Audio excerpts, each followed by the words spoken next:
xabaringiz bor, har doim aytib kelaman, DTSP kasalligiga kelganda, DTSP ya'ni bosh miya falaji o'zbek tilida aytadigan bo'lsak, bolalarda o'sha tug'ilish vaqtida yoki tug'ilganga qadar yoki tug'ilgandan keyin qanaqadir temperatura hisobiga shunaqa har xil sabablarga ko'ra bosh miyani bir qismi zararlanadi va u qayta tiklanmaydi. Bu o'sha DTSP, ya'ni bosh miya falaji kasalligi.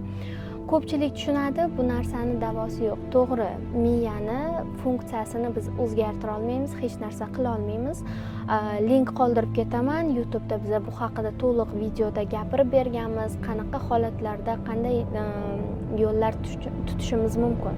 To'g'ri, DTSPni o'zini davosi yo'q, lekin DTSP bergan asorat, ya'ni oyoq-qo'llardagi deformatsiyalar bo'ladimi yoki bolalardagi tortishishlar, bularni to'g'rilashimiz mumkin qaysidir miqdorgacha, ya'ni bolaning hayot tarzini yaxshilash uchun qilinadi bularda. Lekin bizda odamlarda shunaqa fikr bor. Men bu narsani aytib chiqishimdan maqsad, kecha bitta bemorga telefon qildim. Biz u bemor bilan Xo'jandda konsultatsiya qilganmiz, ya'ni Tojikistonda. Qiz bola, to'g'ri, juda ham tonusi kuchli, oyog'i X bo'lib qolgan, oyog'ini uchini bosadi. Oyog'ini uchida bo'lgani uchun ham u yura olmaydi.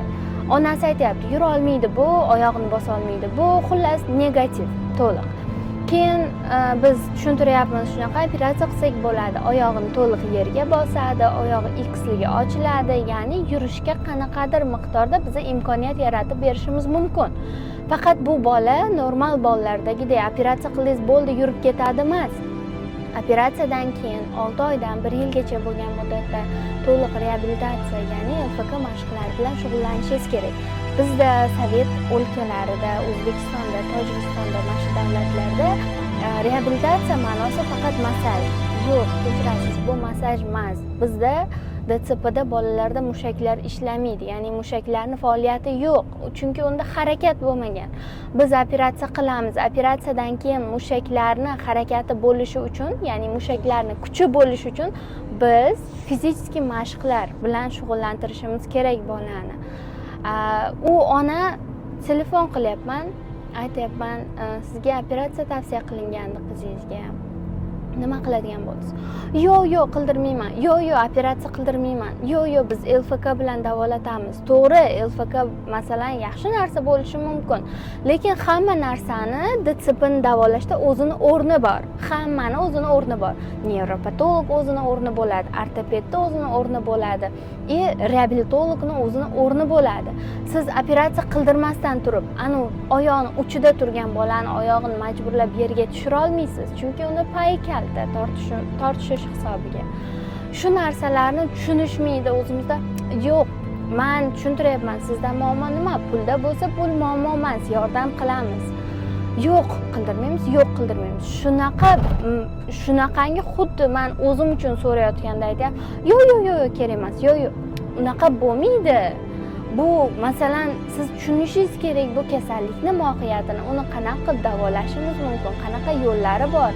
Bu narsalar bizga nima berishi mumkin? Hammasini masalan siz agar bola bilan shug'ullanadigan bo'lsangiz, hozir u 6-7 yosh bo'lishi mumkin. Siz masalan uni ko'tara olasiz, u yoqqa bu yoqqa olib bora olasiz, lekin bola ertaga 20 yosh, 25 yosh bo'lgandan keyin siz uni qanaqa qilib ko'tarasiz? Har doim quchog'ingizda ko'tarib yura olmaysiz. O'zingizga ham qiyin, epla olmaysiz.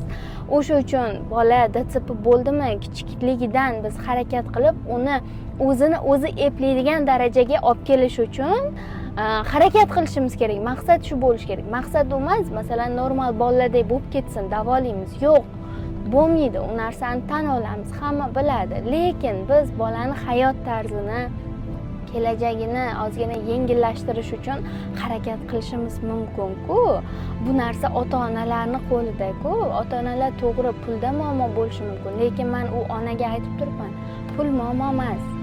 Men sizga yordam beraman. Rasxodini ko'rib chiqamiz yana qaytadan operatsiyani rasxodini deb aytyapman. Keyin yo'q deb baribir.